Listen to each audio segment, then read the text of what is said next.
आइए आज हम लोग स्टडी करेंगे उपसह संयोजन यौगिकों में समावयवता यानी आइसोमेरिज्म इन कोऑर्डिनेशन कंपाउंड्स। तो अभी हमने कक्षा 11 के एनसीईआरटी केमिस्ट्री में जो चैप्टर पढ़ा उसमें समावयवता हमने पढ़ी थी कार्बनिक रसायन में, कार्बनिक यौगिकों में। अब यहाँ पर हम लोग उपसह संयोजन यौगिकों में समावयवता पढ़ेंगे।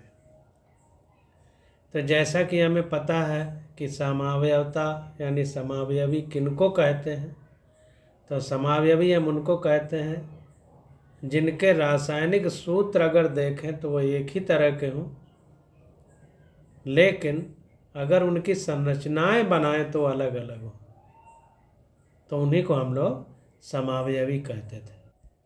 तो आइए उसी चीज़ को हम लोग पढ़ के और समझने का प्रयास करते हैं। तो देखिए कह रहा है कि समावयवी ऐसे दो या इससे अधिक यौगिक होते हैं जिनके रासायनिक सूत्र समान होते हैं परंतु परमाणुओं की व्यवस्था भिन्न होती है।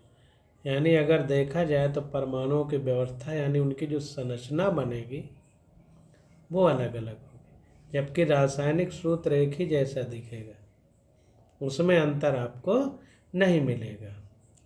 परमाणुओं की भिन्न व्यवस्थाओं के कारण इनके एक या अधिक भौतिक अथवा रासायनिक गुणों में भिन्नता होती है।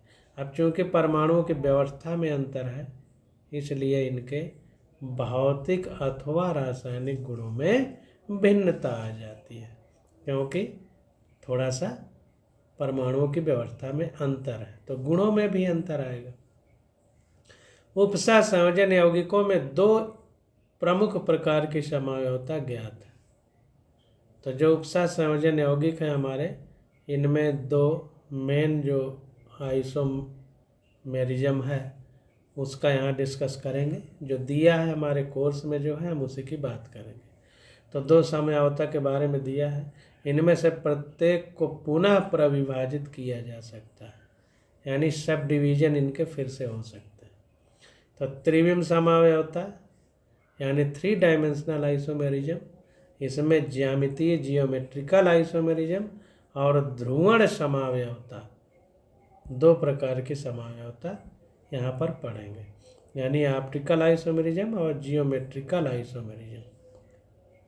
तो इसी ध्रुवण समावयवता को प्रकाशीय समावयवता भी कहते हैं कि प्रकाश जो होता है वो प्रकाश की किरणें जब इनमें डाली जाती हैं तो पोलराइजेशन इफेक्ट शो करती है, इसलिए इसे ध्रुवण समावयवता कहते हैं। वैसे ऑप्टिकल आइसोमेरिज्म। दूसरा है हमारा संरचनात्मक समावयवता। तो इसमें बंधनी समावयवता, आयनन समावयवता, उपसह संयोजन समावयवता और विलायक योजन समावयवता, 4 प्रकार की समावयवता यहाँ पर हैं। तो देखिए अंग्रेजी में देखें तो बंधन समावयवता यानी लिंकेज आइसोमेरिज्म, उपसह संयोजन समावयवता यानी कोऑर्डिनेशन आइसोमेरिज्म, आयनिक समावयवता यानी आयोनाइजेशन आइसोमेरिज्म, और सॉल्यूशन की बात आ जाएगी तो सॉल्वेट आइसोमेरिज्म, जिसको हम लोग विलायक योजन समावयवता कहते हैं, सॉल्वेट आइसोमेरिज्म। तो इस प्रकार की समावयवताएं जो हैं हमारे कोऑर्डिनेशन कंपाउंड में पाई जाएंगी।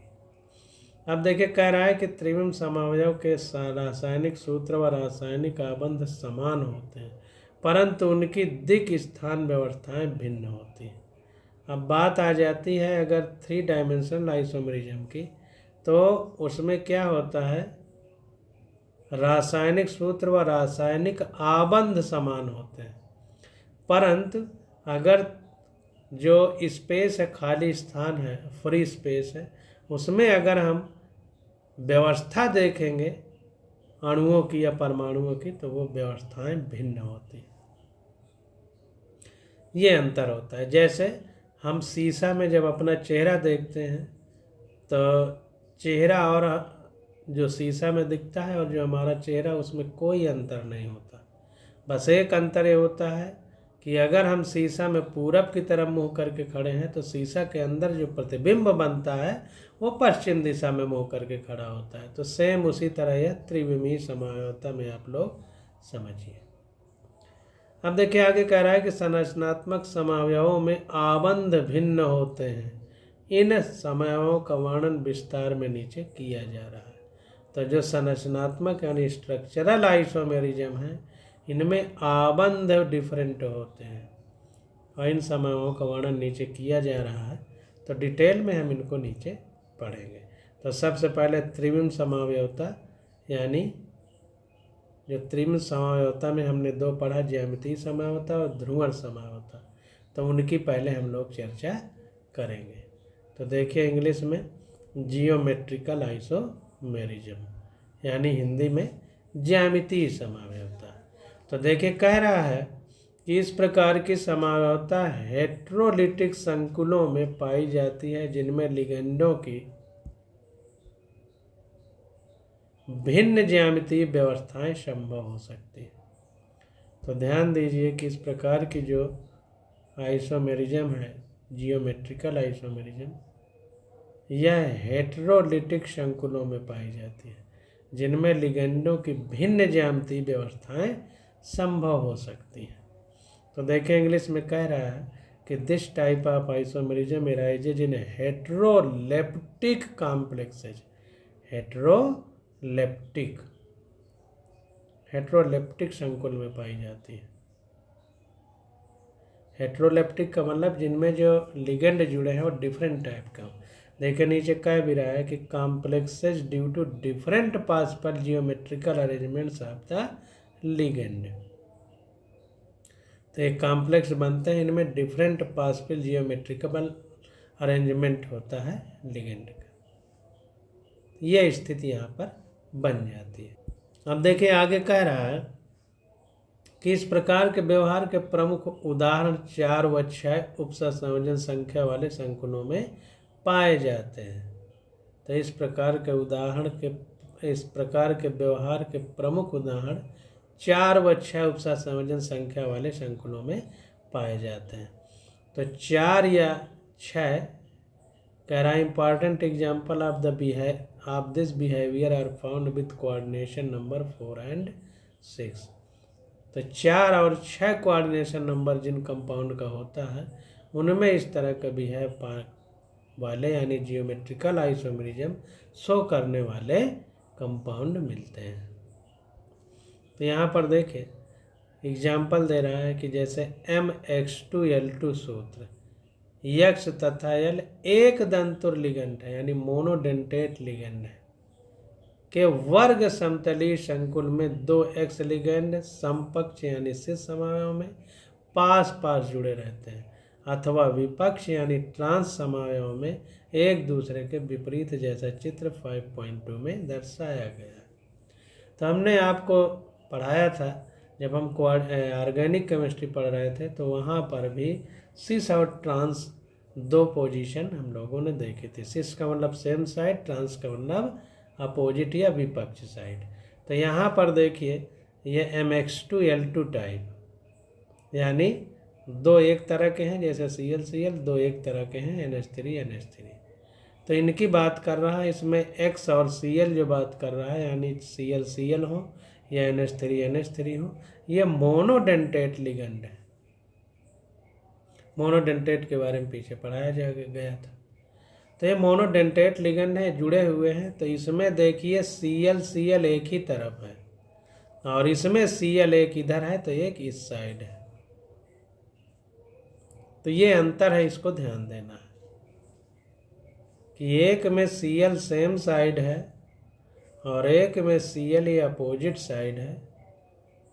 तो इसको हम लोग सिस बोलेंगे क्योंकि सेम साइड है, और इसको ट्रांस बोलेंगे क्योंकि ये Cl भी अपोजिट साइड है, NH3 भी अपोजिट साइड है। तो ये सिस और ट्रांस आइसोमेरिज्म, ये जियोमेट्रिकल आइसोमेरिज्म के दो रूप है, सिस और ट्रांस। तो देखिए ये फिगर हम लोगों ने देख लिया। तो कुल मिलाकर के मोटी मोटी भाषा में हम ये बात समझें कि जो जियोमेट्रिकल आइसोमेरिज्म है, 4 व 6 उपसह संयोजन संख्या वाले संकुलों में यानी कॉम्प्लेक्सेज में पाए जाते हैं। तो इसको आप अंडरलाइन कर लीजिए।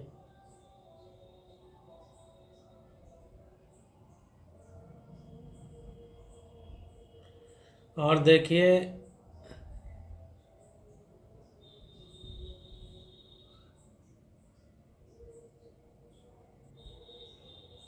कि ये 4 और 6 कोऑर्डिनेशन नंबर की बात हो गई। और MX2L2 टाइप, यहाँ पर X और L ये मोनोडेंटेट लिगेंड है। और ये संरचना देखी जाए तो अगर हम इसको इस तरह से मिला दें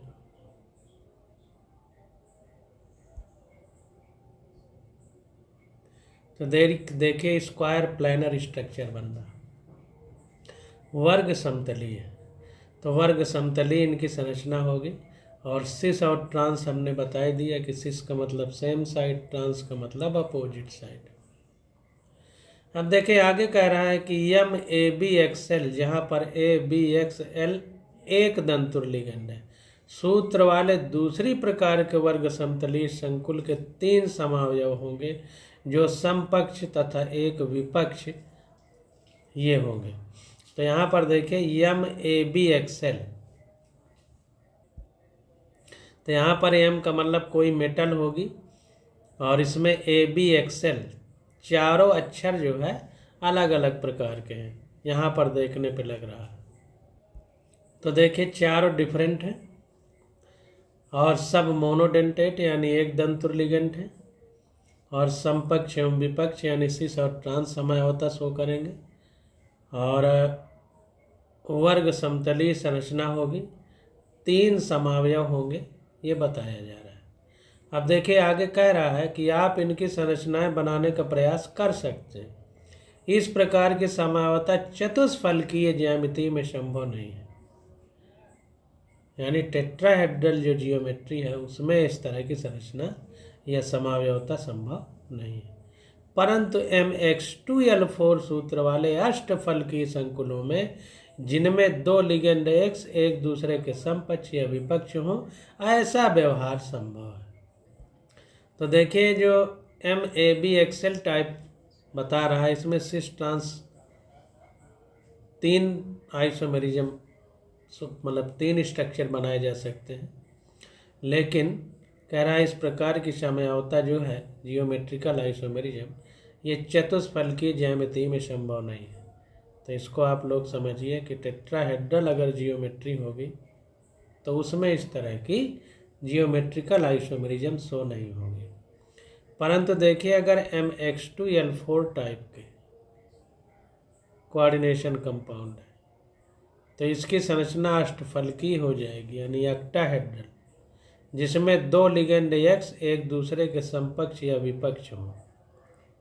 तो ये जो X है हमारा, ये 2 हैं, तो ये समपक्ष होंगे या विपक्ष होंगे।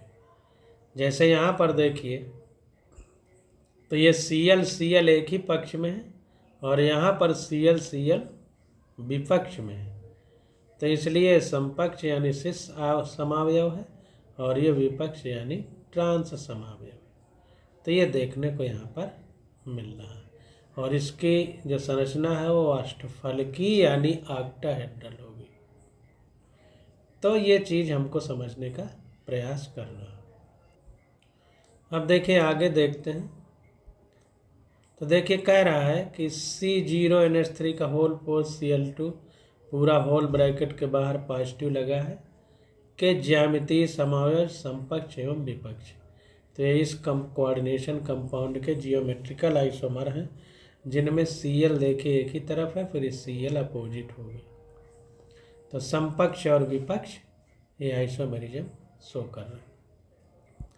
देखिए नीचे कह रहा है कि इस प्रकार की समावता उन संकुलों यानी कॉम्प्लेक्सेज में भी पाई जाती है जिनका सूत्र MX2LL का होल ट्वाइस है होता है तथा जिनमें द्विदंतुर लिगेंड L' होते हैं।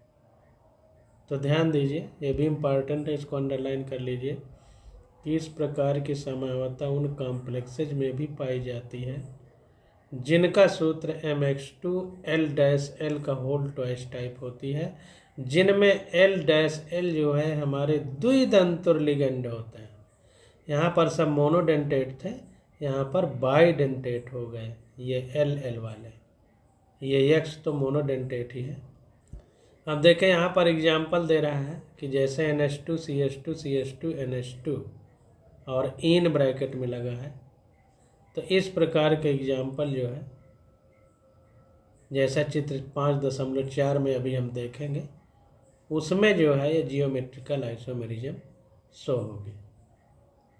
ये देखिए जो इन लिखा है इसका मतलब है इथेन 1,2-डाईएमीन, तो इथेन 1,2-डाईएमीन को इन लिखेगा, इस बात को हमें ध्यान देना। अब देखिए आगे देखते हैं हम लोग, ये चित्र 5.4 देख लेते हैं ताकि और अच्छे से स्पष्ट हो जाए। तो 5.4 फिगर है, यहाँ पर देखिए C0Cl2 इथेन 1,2-डाईएमीन यानी इन का होल ट्वाइस के ज्यामितीय समावेश समकक्ष एवं विपक्ष।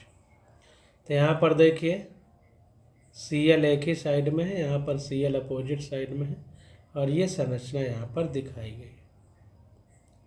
तो इस प्रकार से इसके दो समावयवी पाए जाएंगे, जिसमें एक समकक्ष यानी सिस समावयव, एक विपक्ष यानी ट्रांस समावयव। तो कैसे कैसे यहाँ बनाया जा रहा है इस बात को हम लोग समझते चलेंगे। अब देखिए आगे देखते हैं, कह रहा है MA3B3 प्रकार के अष्टफलकीय उपसत संयोजन सत्ता वाले जैसे कि C0NH3 का होल ट्वाइस, NH3 का होल थ्राइस, NO2 का होल थ्राइस में एक अन्य प्रकार की ज्यामितीय समरूपता पाई जाती है यदि एक ही लिगेंड के 3 निकटवर्ती दाता परमाणु अष्टफलकीय फलक के कोनों पर स्थित हों तो फलकीय यानी फेसियल, जिसको FAC लिखेगा, समावयवी प्राप्त होते हैं।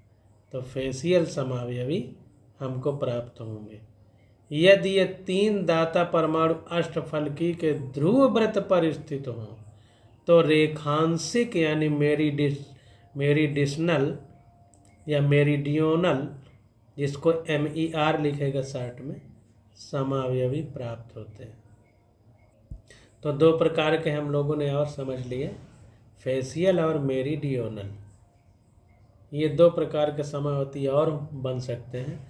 कब इसको ध्यान देना है, ये तब होगा जब MA3B3 टाइप का कोई अष्टफलकीय कोऑर्डिनेशन कंपाउंड होगा, जैसे कि इसमें A3 लिखा है, B3, तो यहाँ पर एक मेटल है, M का मतलब मेटल, तो ये कोबाल्ट है, और A3 का मतलब NH3 का होल थ्राइस है, B3 का मतलब कोई दूसरी प्रकार का होगा, तो यहाँ पर NO2 का होल थ्राइस है। में एक अन्य प्रकार की ज्यामितीय समानता पाई जाती है यदि एक ही लिगेंड के 3 निकटवर्ती दाता परमाणु यानी डोनर एटम अष्टफलकीय फलक के कोनों पर स्थित हों तो फैसियल यानी फलकीय समावयव प्राप्त होते हैं। यदि ये 3 दाता परमाणु अष्टफलक के ध्रुव वृत्त पर स्थित हों तो मेरिडियोनल यानी रेखांशिक समावयवी प्राप्त होते हैं। तो इनको थोड़ा इंग्लिश में देख लेते हैं। तो यहाँ पर देखिए फैसियल और मेरिडियोनल, ये दो प्रकार के समावयवी हैं। तो इनको थोड़ा देखते हैं।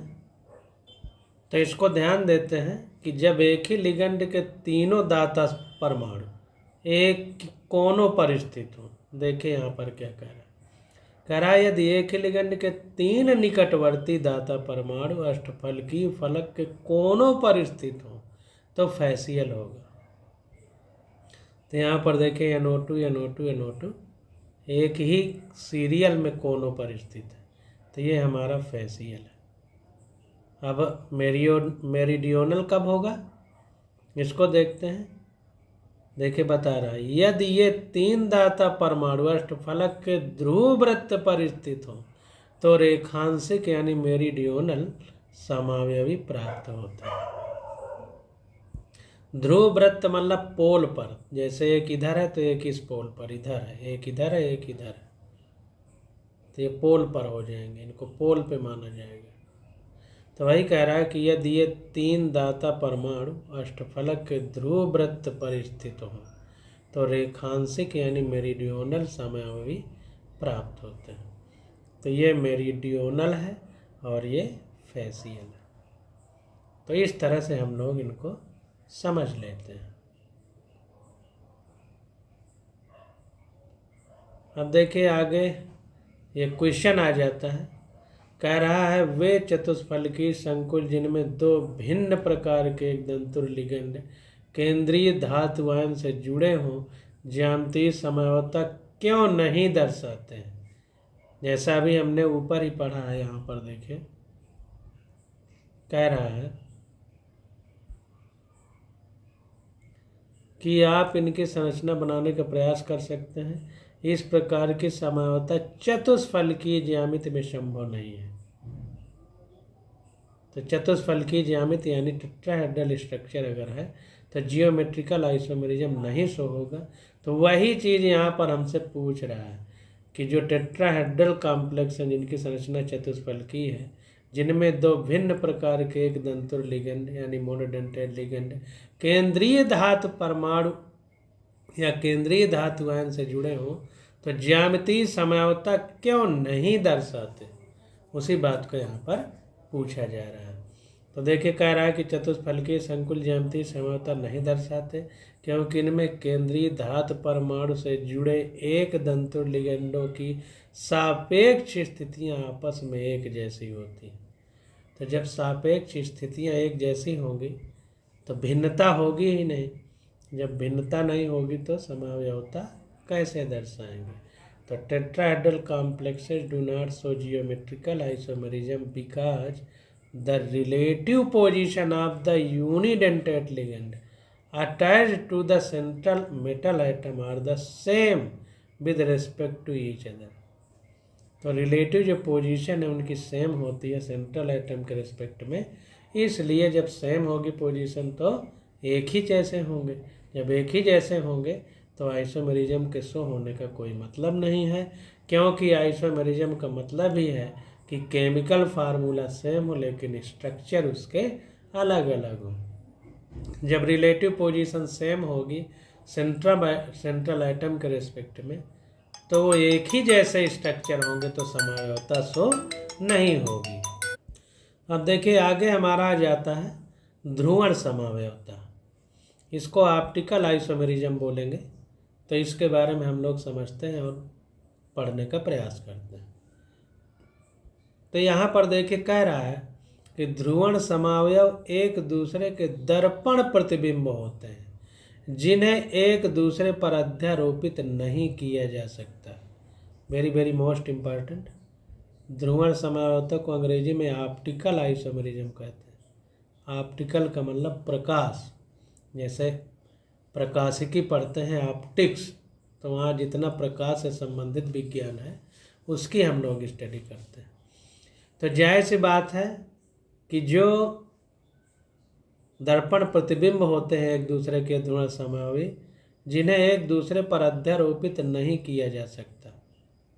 तो अध्यारोपित का मतलब सुपर इम्पोज नहीं किया जा सकता। इसको थोड़ा इंग्लिश में देख लेते हैं।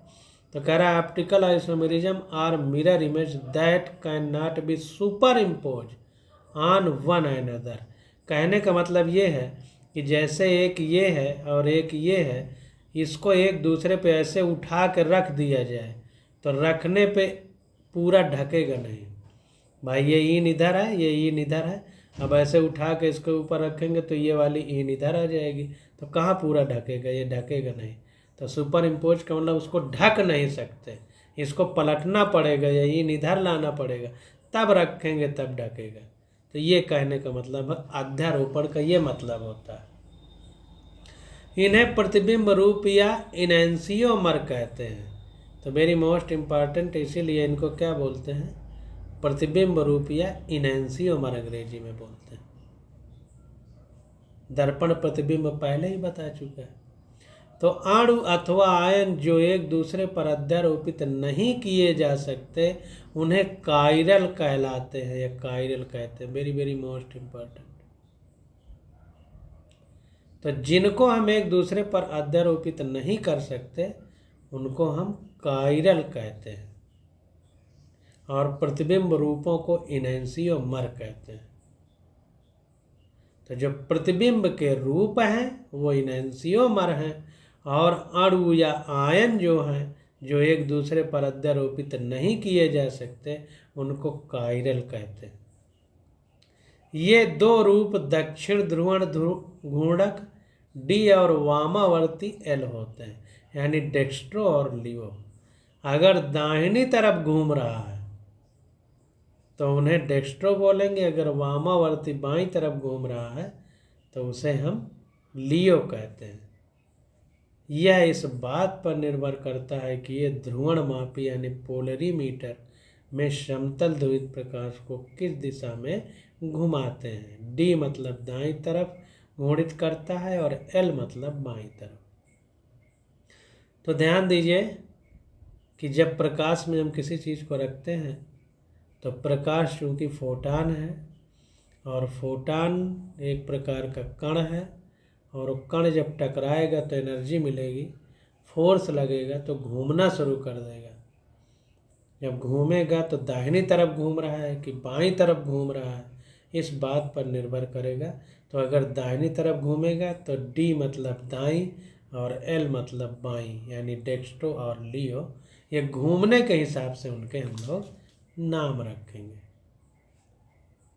अब देखिए आगे कह रहा है कि प्रकाशिक समयावता सामान्य रूप से द्विदंतुर लिगेंड युक्त अष्टफलकीय संकुलों में पाई जाती है। तो वेरी वेरी मोस्ट इम्पॉर्टेंट कि जो ऑप्टिकल आइसोमेरिज्म है या ध्रुवण समावयवता है वो सामान्य रूप पर अष्टफलकीय संकुलों और जिनमें द्विदंतुर लिगेंड यानी बाइडेंटेट लिगेंड युक्त हो और संरचना ऑक्टाहेड्रल हो, ऐसे कॉम्प्लेक्स में पाई जाती है ध्रुवण समावयवता यानी ऑप्टिकल आइसोमेरिज्म।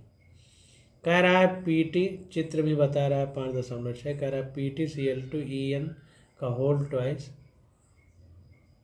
+2 के समान उपसर संयोजन समूह में केवल समपक्ष रूप प्रकाश की समयावता दर्शाते हैं। तो समपक्ष रूप जो है प्रकाश की समयावता दर्शाते हैं। चित्र 5.7 हम लोग अभी देख लेते हैं। ये देखें यहाँ पर इन लगा है यानी इथेन 1,2-डाइएमीन। तो यहाँ पर देखिए हम लोग इसको पढ़ते हैं और समझने का प्रयास करते हैं। तो देखिए पहले चित्र 5.6 C0En का होल थ्राइस +3 के ध्रुवण समावयव डी एंड एल फार्म यानी डेक्स्ट्रो और लियो। तो यहाँ पर देखिए दक्षिण ध्रुवण घूर्णक है, ये वामावर्ती है यानी ये डी फार्म है और ये एल फार्म है। ये देखिए दर्पण यहाँ पर रखा गया है, दर्पण में ये इधर बनाया गया है, ये इधर बनाया गया है। तो ये डी फार्म है और ये एल फार्म है। तो देखिए इन इधर है तो ये डी फार्म है, और ये जिसमें दाहिनी तरफ इन है वो एल फार्म है। इसको ध्यान देना। इसी प्रकार से चित्र 5.7 ये समपक्ष है के ध्रुवण समावयवी है डी तथा एल फार्म, यानी समपक्ष मतलब सिस वाले। यहाँ पर देखें इंग्लिश वाली बुक में लिखा है optical isomerism D and L of cis PtCl2En का होल ट्वाइस का पावर +2। तो सिस का मतलब सेम साइड वाले, जैसे Cl सेम साइड है। तो ये सिस के ही दो रूप हैं डी फार्म और एल फार्म। तो देखिए दक्षिणवर्ती घुमाने वाले हैं तो डी फार्म, और ये वामावर्ती घुमाने वाले हैं तो ये एल फार्म। और ये सिस कॉम्प्लेक्सेज है क्योंकि Cl एक ही तरफ है। उसमें देखिए ट्रांस वाले में अपोजिट साइड में थी, ऊपर हमने फिगर देखा था। तो इस तरह से ये हम लोगों ने एग्जाम्पल देखे। अब देखिए क्वेश्चन आ जाता है, कह रहा है FeNH3 का होल ट्वाइस Cn का होल फोर्थ का होल पावर माइनस के ज्यामितीय समूहों की संरचना दर्शाइए। तो जियोमेट्रिकल आइसोमेरिज्म जो है इनकी हमको संरचना दर्शाना है। तो यहाँ पर समपक्ष और विपक्ष दो प्रकार के बन जाएंगे। तो यहाँ पर देखिए सिस और ट्रांस। तो सिस में से देखिए यहाँ पर क्या है कि NH3 एक ही तरफ है। इसको इस तरह समझिए कि अगर बीच से इसको हम काट दें इस तरह, तो देखिए NH3 एक ही पक्ष में है इसलिए समपक्ष। यहाँ पर NH3 अपोजिट में है इसलिए विपक्ष। यानी ये सिस फॉर्म है, ये ट्रांस फॉर्म। तो इसको हमें ध्यान देना। तो ये सिस और ट्रांस फॉर्म हमने देख लिया बना करके। अब देखिए आगे कह रहा है कि निम्नलिखित दो उपसा संयोजन सत्ता में से कौन सा कायरल यानी ध्रुवण घूर्णक है। तो कायरल कार्बन किसको बोलते थे, जिसमें सारे जो ग्रुप जुड़े होते थे उससे वो डिफरेंट होते थे, उसको हम लोग कायरल बोलते थे। तो ये कायरल जो हमने बताया ये हमने ऑर्गेनिक केमिस्ट्री में पढ़ा, आइसोमेरिज्म में। यहाँ पर देखिए कह रहा है कि अणु अथवा आयन जो एक दूसरे पर अध्यारोपित नहीं किए जा सकते कायरल कहलाते हैं। तो जो एक दूसरे पर अध्यारोपित नहीं किए जा सकेंगे उनको हम लोग क्या कहेंगे, कायरल बोलेंगे। अब यहाँ पर देखिए जैसे ये है और ये है यानी डी फार्म और एल फार्म, इसको उठा के यहाँ रखेंगे तो इन इधर आएगा इस साइड में, जबकि इसमें इस साइड में, तो पूरा नहीं ढकेगा। इसलिए ये आपस में सुपर इम्पोज या अध्यारोपित नहीं किए जा सकते, इसलिए इन परमाणुओं को हम कायरल कह सकते हैं, जैसा यहाँ पर लिखा हुआ है। तो इसको देखते हैं पक्ष और विपक्ष जो हैं। तो यहाँ पर देखिए कह रहा है कि ये दो सहसंयोजन सत्ता निम्न प्रकार से प्रदर्शित की जा सकती है। तो इसको दिखाया जा रहा है समपक्ष मतलब Cl एक ही तरफ है, विपक्ष मतलब देखिए अपोजिट तरफ है। अगर ध्रुव बना दिए जाए तो ये अपोजिट तरफ है। तो ये समपक्ष हो गया, ये विपक्ष हो गया, यानी सिस है, ये ट्रांस है।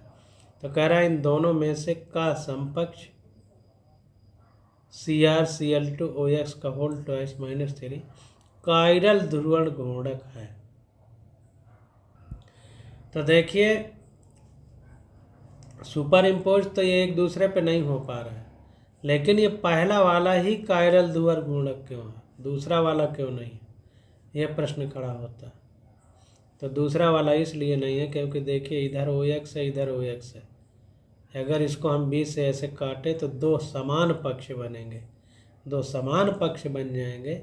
इसलिए ये दो समान पक्ष बनने की वजह से क्या है कि एक के ऊपर एक अगर रख दें तो सुपर इम्पोज हो जाएंगे, जबकि सुपर इम्पोज नहीं होना चाहिए, तभी कायरल ध्रुवण घूर्णक है। तो चूँकि बीच से काटने पर इस पक्ष एक जैसा है, इसलिए ये विपक्ष यानी ट्रांसफार्म जो है हमारा ये कायरल ध्रुवण घूर्णक नहीं है, जबकि ये जो समपक्ष वाला है ये कायरल ध्रुवण घूर्णक है। ये यहाँ पर अंतर समझ में आया। अब देखिए आगे आ जाता है बंधनी समावयवता। तो इसकी स्टडी हम लोग अगले लेक्चर में करेंगे। आज बस यहीं तक।